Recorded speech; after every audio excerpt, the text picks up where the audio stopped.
Hey guys, Alex with Rapid Fire Rundown.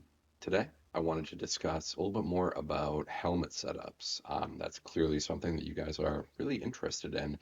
There's a lot to talk about when it comes to weight management as well as the different styles of helmets. I do have a prior video that covers the different helmet styles extensively, talking about my Hika conversion as well as your standard bump helmets and Team Wendy helmets.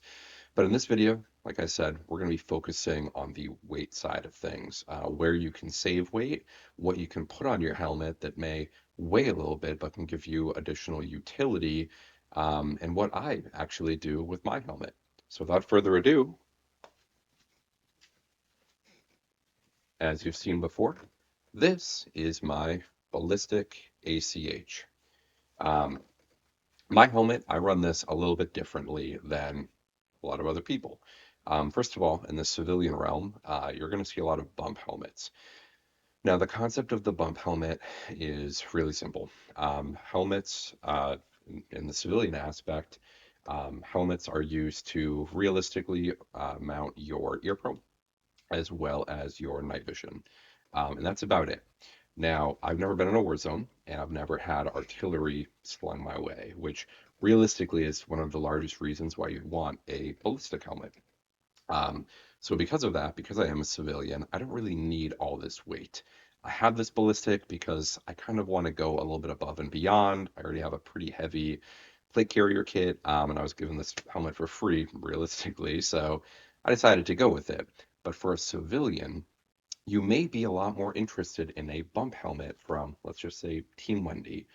The Team Wendy bump is probably the most popular one that I see on Reddit, Discord, at ranges. And that's for good reason. Their BOA system is phenomenal. It's very lightweight, and their shroud, the shroud works. The Team Wendy ecosystem kind of sucks because it doesn't meld well with others, but it's still a pretty good ecosystem. Now, this is a high cut ACH, and um, once again, it's talking about the weight aspect of this. This is going to be significantly heavier than a bump alternative. So you need to ask yourself what your mission is, because mission dictates gear. If I am walking around the woods all day, some sort of reconnaissance mission. I don't know what you guys do in the military. Let's just assume it's some sort of reconnaissance mission. I'm probably not going to be wanting to strap 20 pounds of armor, 15 mags, and a ballistic helmet. Or I might, it depends. But instead, I may go with a simple chest rig setup and a bump helmet. Now, especially if I'm not even going to be utilizing night vision, if I know for a fact it's going to be a quick infill, exfil, couple hours complete daytime, I'm going to wear a hat or a boonie cap, right? Or nothing, just have hair. Um, Helmets, kind of, they muddle that conversation because there's different variations of that similar to a plate carrier and a chest rig. The analog to that is the bump helmet and the ballistic. So back to the ballistic. This ballistic is going to be useful for people that, of course, need that ballistic protection. If you're in a war zone and you think a frag is going to be coming your way, you obviously want to go with a ballistic helmet because you want to be able to stop, I guess, 9 millimeter projectiles and below, or pistol caliber cartridges and below, with the occasional 5.56 or 7.62 thrown in every once in a while. You can ricochet off these. But once again, because the mission dictates gear, this may be very suitable for law enforcement. This may be suitable for a SWAT guy that's having an operation that's 2 hours total length. You're probably going to want as much protection as they can possibly get. For someone like myself, or for a lot of other civilians, going with a bump and saving your neck that strain is going to be vitally important. That's probably the largest downside of weight. Weight on a plate carrier can kind of hurt your back a little bit, and it can technically hurt your joints. Helmets are a completely different beast. When you are wearing a ballistic helmet or when you're wearing a heavy helmet setup, you know it. Okay? If you've ever had PVS 31 alphas or dual tubes and a ballistic helmet and a properly set up helmet, you'll know that neck strain can set in pretty quickly, especially if you have imbalances. Once again, if you are getting into this hobby and you're trying to save the weight, it may make sense to just immediately go to a bump helmet alternative because Probably not expecting lead to come down our way. All right, so we've talked about ballistic helmets. This is for people that want the utmost protection. Back to bumps. Just make if you're going to buy a bump, the use case for that is, of course, it's not going to offer you that ballistic protection, but instead it's going to save your neck. Now, the next topic of discussion, and what I really want to be focusing on, are the attachments that you can put on your helmet and what I recommend. Because I have gone through a lot of different variations of this helmet, and throughout the video, I'll be posting pictures on the screen. Currently, I have a PVS-14 device on a Norotos Rhino 2 mount, as well as I have some Sport 500 earphones, which, because that's not super important, but I have a X300 Ultra, I have a strobe back here, and I have a battery pack. And that's about it. You may look at that and say, wow, that's a lot. And of course I have a scrim and whatnot, but that's actually not a lot to have on your helmet setup. But once again, the mission dictates the gear. Um, the capability I have on this helmet is, of course, night vision, which I will deploy so you guys can see. I, of course, have my night vision device, but then I have a X300, which doesn't serve the purpose of a task light. A task light is something with a very low output. A lot of the time, it's going to be a red output as well, like a Princeton Tech. Um, this does not technically serve that purpose, but I'll get into that in a moment. This is just a high-powered flashlight. In the back, I have a strobe. This is the Hellstar knockoff that I've actually talked about briefly, which I'll probably have a full-on review at some point. I found these to be phenomenal, even though they are just knockoffs of the real product. And then I have a counterweight system that is filled with batteries. The rest of the helmet is completely bare. Um, and like I said, there's a lot of reasons for that. In the front, because I only have a PVS 14 and a Rhino 2 Norotos mount, my helmet is, and I'll put my hand in the center for you guys, because it's a little front heavy right now. There we go. That is pretty damn well balanced. Now, when you move to a dual tube setup or a quad tube setup, you're going to need to heavily offset that battery pack or the weight system you have in the back of your helmet. Because I'm running a very lightweight PVS 14 build, and because it is a ballistic helmet, which disperses the weight across the entire system a lot better than a bump helmet. Well, bump helmet doesn't disperse it at all. I don't need to worry too much about the weight aspect in the back. And once again, you want to keep these as light as possible because all those extra ounces are going to go directly on the back of your neck. All right. And if you have spine issues or neck issues, you know what I'm talking about. It's not a good time. My headphones are pretty normal. You can run neckband earphones if you'd prefer, and that will technically take it off of your helmet, which can be beneficial. I've just found them to be completely uncomfortable. I'm going to put on this helmet for you guys really quick.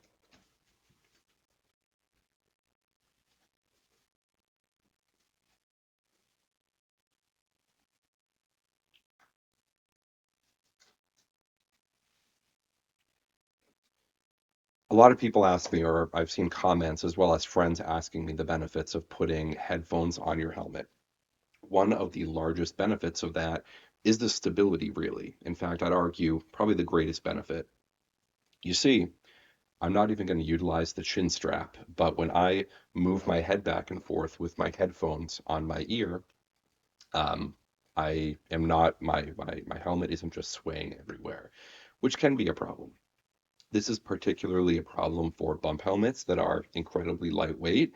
They have a knack to, if you have a 14 monocular in the front, and let's just say a battery pack in the back, when you turn left, turn right, the helmet's going to kind of overshoot you a little bit. And you really want to have as stable as a platform as possible, particularly for night vision shooting. Now, obviously, you are going to be using the chin strap, but once again, just for demonstration, chin strap plus headphones, look at how solid that is. That's important. And when you guys start strapping stuff to your helmet, you will quickly notice that you can get a little bit of that sway that can really impede your night vision performance, your night vision shooting specifically. Now, getting back up to the helmet, things that I have on here. I have a X300 right here. Like I mentioned, I don't have a task light. Why is that? Well, I actually have a Princeton Tech white and red task light that I'll have a lot of the time either on my plate carrier right in the front, or I'll have it on my neck, or I'll have it in a pocket. So I don't find it completely necessary to have a Princeton Tech over here. That's not saying I won't because it's a very light package, but I don't run it because I don't have the use case for it. And if you don't have a use case for it, there's no point in keeping it on your helmet because, like I said, this real estate's really important up here. Instead, I have an X300. The X300 is because the only other lights I'm going to have is, of course, the Princeton, but it's fairly low output, of course. And I have a weapon light. I'm going to have a Ryan 2 or I'm going to have an X300 on like my handgun, but I don't want to always point my handgun at things, right, to identify them. Instead, I want to be able to just flash this. Let's say there is a moose, but it's not fully dark out. I don't have my nods down. They're stowed currently. I just want to get a little bit extra information. I can technically pour 1,000 lumens downrange with a really nice spill with an X300. Um, as well as, I don't know, hypothetically your nods go down. I then have a powerful light that I can rely as a backup. I'm not relying on a really shitty Princeton Tech 50 lumen light. So I think the X300 is a pretty good addition. Now, substitutes for that would be the X300 Vampire, which I'm fairly interested in doing. However, the lumen output on that is significantly less, so I'm kind of divided. But the Vampire, what that's going to do is it's going to pour IR light. So if you're lady, instead of having to point your rifle in the corner of a room, and it be under IR to flood that area so you can actually properly see. Because remember, night vision amplifies light; it doesn't create light. A vampire could be beneficial. However, once again, I just don't have that exact use case for it. Um, Moving up on the helmet, I only have one strobe in the center. It's that Hellstar knockoff.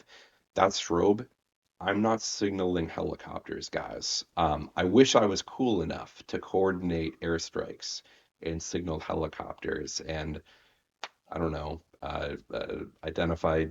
Well, I guess I do use that for identification, but I'm not cool enough for a lot of the cool things you use strobes for. Instead, I use it as a way for my friend to be able to properly identify me. I've got night vision shooting with or night vision walking with a couple guys.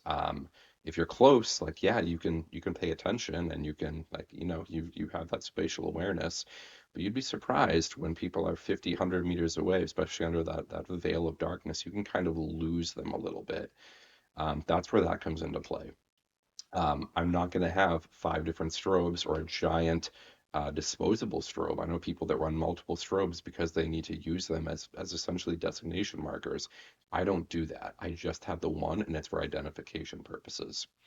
In the back of the helmet, and I'll turn for you, I have this satchel that is supposed to hold counterweights. Now, in that counterweight area, I just hold batteries.